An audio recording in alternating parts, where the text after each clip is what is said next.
Julish? Believe it or not, the election is right around the corner. Votes are already being cast. And if you're still deciding who to vote for or whether to vote at all, I wanted to take a moment to remind you what's at stake and to urge you to make a plan to vote today. Because let's be honest, right now our country is in chaos because of a president who isn't up to the job. And if we want to regain any kind of stability, we've got to ensure that every eligible voter is informed and engaged in this election, because the stakes are on display every day, not just in the headlines, but in our families. If you're a parent like me, you're feeling the consequences of this president's failure to take this pandemic seriously, from his constant downplaying of the importance of masks and social distancing, to his relentless pressure on schools to open without offering a clear plan or meaningful support to keep students and teachers safe. Look, our daughters are in college now, and luckily they're taking classes from home this semester. But in just a few weeks since schools have resumed, many of their friends who returned to campus have either tested positive or are living with someone who has. Yes, it's anecdotal, of course, and everybody wants their kids back in school as soon as it's safe. But as a mom, it is frightening thinking about all these young people who were just our babies yesterday, quarantined alone in dorms or apartments with little or no support as the disease continues to spread, unable to come home if their symptoms get worse. Just imagine the toll that worry is taking on families across this country. Yes, thankfully there's some relief in knowing that most cases in young people are mild, and I pray every day that no one faces longer-term consequences to this disease. But the truth is, we just don't know yet. And we simply cannot trust this president to tell us the truth about anything. Meanwhile, parents with younger kids are dealing with another set of stresses, from grade schoolers who want to learn but struggle to connect with their teacher through a screen, to schools that open and close with little advance notice, leaving everyone in an endless cycle of uncertainty. Too many parents are still juggling 2 jobs and multiple kids without any support, not to mention the millions of families anxious about making rent or getting internet access or affording childcare. It's painful to think that months into this crisis, this is still where we are, with no clear plan, no peace of mind. And the worst part is, it didn't have to be like this. Look around the world. So many other countries aren't experiencing this level of extended suffering and uncertainty. These countries were hit by the same virus as we were. They had the same kind of resources to contain it as we did. But what they didn't have to contend with was this president, a man who had every resource at his disposal, the finest medical experts, our best intelligence, and yet ignored all the advice and failed to produce a plan to provide enough tests for worried families or protective equipment for our healthcare workers. A man who knew how deadly this virus is, but who lied to us and told us it would just disappear.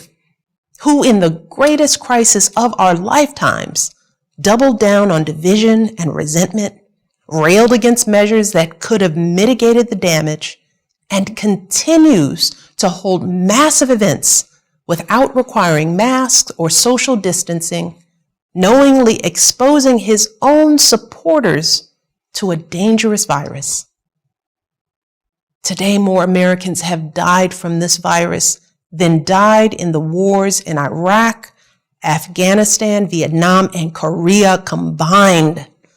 Take all those lives bravely sacrificed and double it. That is roughly the scale of this tragedy. And our commander-in-chief, sadly, has been missing in action. And his willful mismanagement of the COVID crisis is just one example of his negligence. When wildfires rage out west, he says nothing for weeks. When Americans of all backgrounds peacefully protest racism and police violence, he disparages them, yet eggs on heavily armed militias. When our heroic young men and women answer the call and give their lives for our country, he calls them suckers and losers and publicly mocks Gold Star families and prisoners of war. All this from someone who, as a wealthy, connected young man, avoided military service. And with millions and millions of Americans left reeling from the worst job losses in recent history, with small businesses closing their doors for good, he and his party dragged their feet to provide necessary relief for people whose lives have been decimated under his watch. 7 months later, he still doesn't have a plan for this virus. 7 months later, he still won't wear a mask consistently and encourage others to do the same, even when those simple actions could save countless lives. Instead, he continues to gaslight the American people by acting like this pandemic is not a real threat.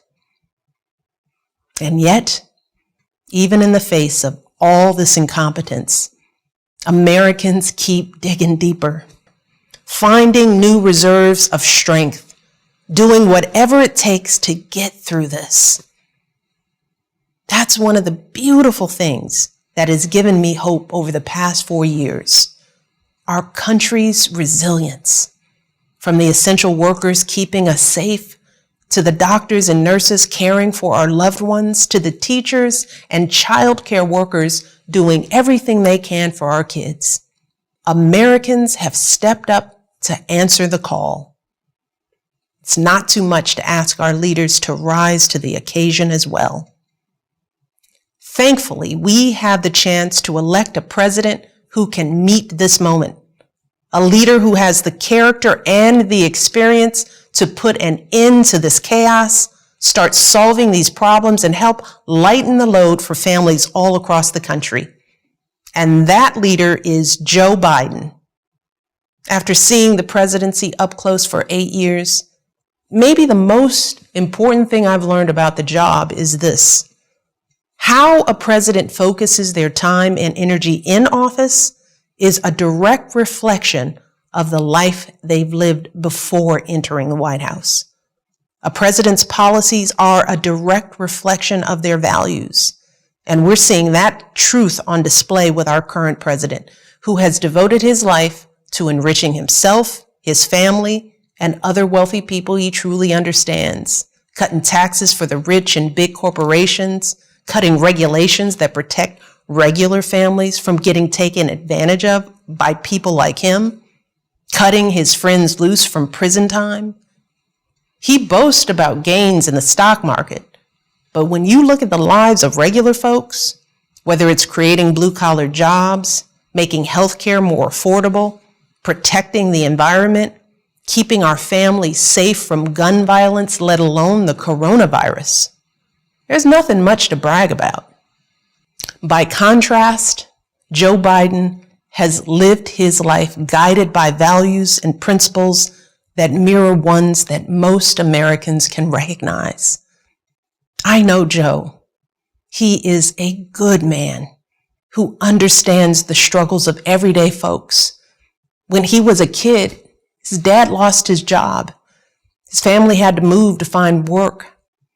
As a young man, he quit his job at a lucrative law firm to serve as a public defender, protecting the rights of those who couldn't defend themselves.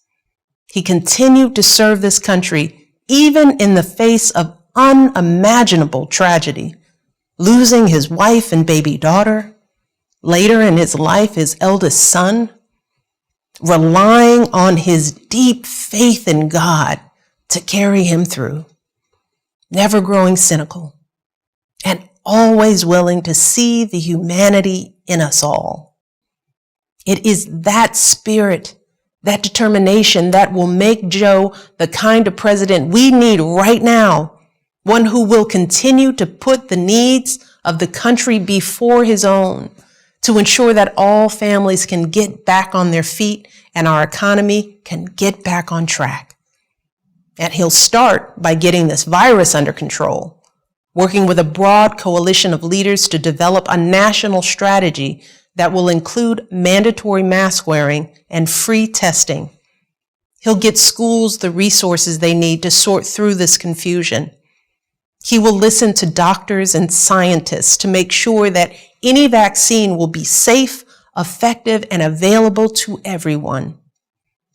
And Joe Biden will also get back to work solving problems that this president has ignored or made worse these past 4 years.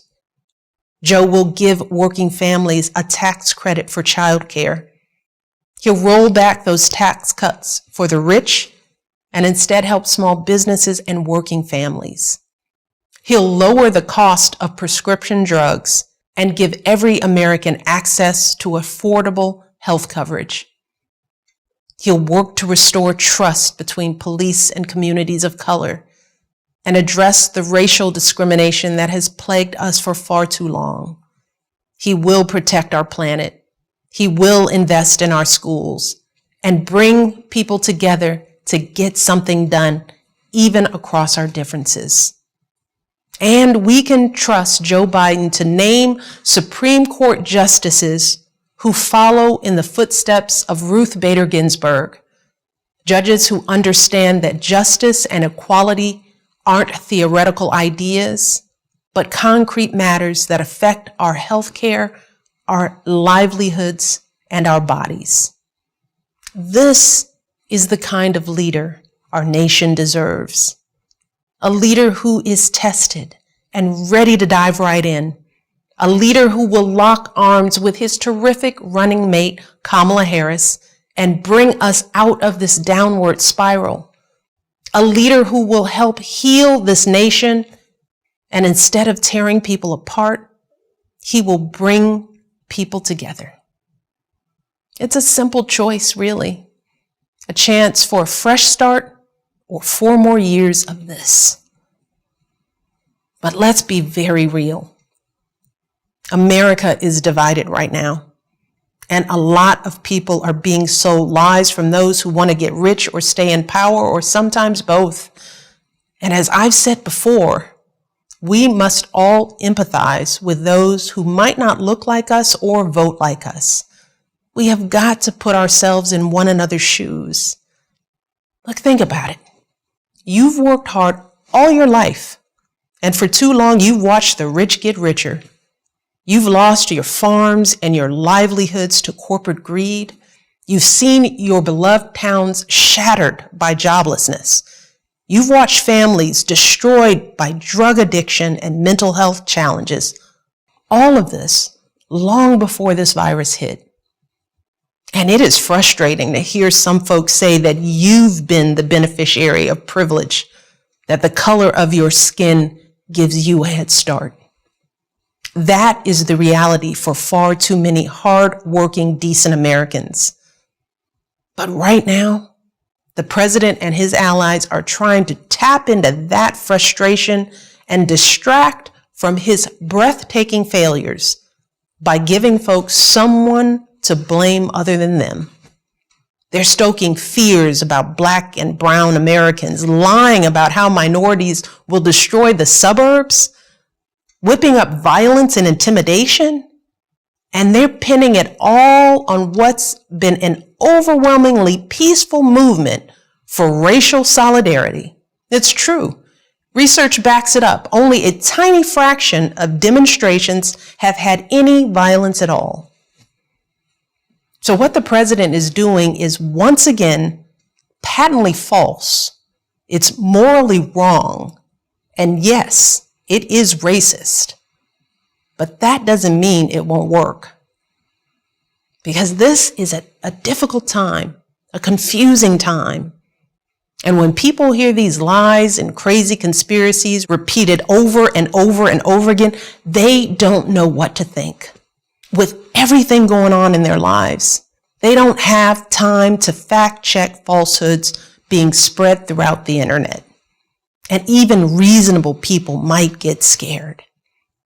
And the one thing this president is really, really good at is using fear and confusion and spreading lies to win. Look, I get it. But I also feel it. As a Black woman who has, like the overwhelming majority of people of color in this nation, done everything in my power to live a life of dignity and service and honesty, the knowledge that any of my fellow Americans is more afraid of me than the chaos we are living through right now, well, that hurts. It hurts us all. It is a heaviness that sits on our hearts. So I want to appeal for some empathy here too. I want everyone who is still undecided to think about all those folks like me and my ancestors, the moms and dads who worked their fingers to the bone to raise their kids right, the teenagers who wear hoodies while working hard to get their diplomas, the millions of folks who look like me and fought and died and toiled as slaves and soldiers and laborers to help build this country. Put yourselves in our shoes for just a moment.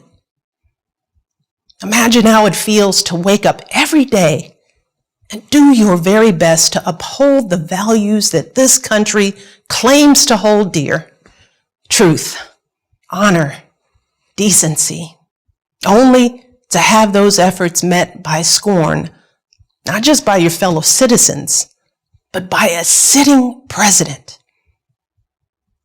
Imagine how it feels to have suspicion cast on you from the day you were born, simply because of the hue of your skin. To walk around your own country scared that someone's unjustified fear of you could put you in harm's way. Terrified of what 4 more years of this kind of division might mean for the safety of you and those you love. Living with the knowledge that no matter how hard we try, how much good we do in the world, there will be far too many who will never see our humanity, who will project on us their own fears of retribution for centuries of injustice, and thus only see us as a threat to be restrained. And we know what happens next. A racial slur from a passing car, a job promotion that never comes, a routine traffic stop gone wrong, maybe a knee to the neck. Racism, fear, division. These are powerful weapons, and they can destroy this nation if we don't deal with them head on. So I want to ask every single American, no matter what party you normally vote for, to please take a moment to pause. Click off the news. Think about how you felt over these last 4 years, how quickly things have turned. And then think about what the next 4 years could mean for our country's future. The message we will send to our children about who we are and what we truly value. Think about what would possibly compel you to accept this level of chaos, violence, and confusion under this president and be willing to watch our country continue to spiral out of control. Because we can no longer pretend that we don't know exactly who and what this president stands for. Search your hearts and your conscience, and then vote for Joe Biden like your lives depend on it. Look, you all know that politics has never been my thing. But to all the young people out there, to all the Black and brown folks, to anyone who feels frustrated and alienated by this whole system, I get it. I really do. But in the face of all of the frustration and alienation I've experienced throughout my life, never once have I considered not voting as a viable option. Not once have I thought about foregoing a right and privilege that so many before me fought and died for. Not once have I let someone else's ignorance and hatred keep me from doing my duty as a citizen? Because I know we don't have the luxury to assume that things are going to turn out okay. We cannot afford to withhold our votes or waste them on a protest candidate. One of these two men will be president. And only if we vote for Joe Biden with power and with passion will our voices even have a chance at being heard. Because folks who are perfectly content with the status quo, who are quite happy with what's been going on these past 4 years, trust me, whether they say it out loud or not, they will vote too. So we can expect that this election will be won by the slimmest of margins, just like 4 years ago. A handful of votes per precinct in Pennsylvania or Arizona or Wisconsin or Florida or anywhere else will make all the difference. So we have got to make our plan to vote this instant. We've got to vote early so we have the peace of mind to know that our vote for Joe Biden is in the bank. We've got to go to iwillvote.com right now to request our absentee ballots and send them back immediately, or take them to a drop box or an election office. If we choose not to vote by mail, we've got to find out where and when we can vote early in person and show up the minute they open their doors. We've got to set aside time to vote on election day so that we don't get too busy. And we've got to reach out to others, starting in our own backyard. As I like to say, we got to tend our own gardens. That means reaching out to all those folks who we might not be able to count on voting. You know who they are, the folks who might not be as tuned in as we are. Make sure they request their ballots too. Make sure they know where their polling location is. Take them with you to vote if you need to. And make sure you text BELIEVE to 30330 to get involved today. Work like this may not feel as impactful as attending a protest, but trust me, it is absolutely the most important thing that we can do right now to save our democracy. It's simply what needs to be done. And that's what we've been doing for months, just getting the job done. No matter the stress, no matter if something feels out of our control, because that's who we are as Americans. That is what we do. And right now, we've got a chance to start getting things back under control, to restore some stability and integrity and soul in this country. It is within our grasp. And that's what keeps me going. Thinking about a time not all that far off, with a new president in the Oval Office, a trustworthy, honest, stable leader with a clear plan for controlling this virus and getting our economy back on track, with meaningful support for families and schools, with competence and maturity instead of chaos and confusion. It is possible. It really is, but only if we vote for Joe Biden in this election. We have all been working so hard to keep ourselves and our families afloat, and we deserve a president who will do the same. Thank you for listening. God bless.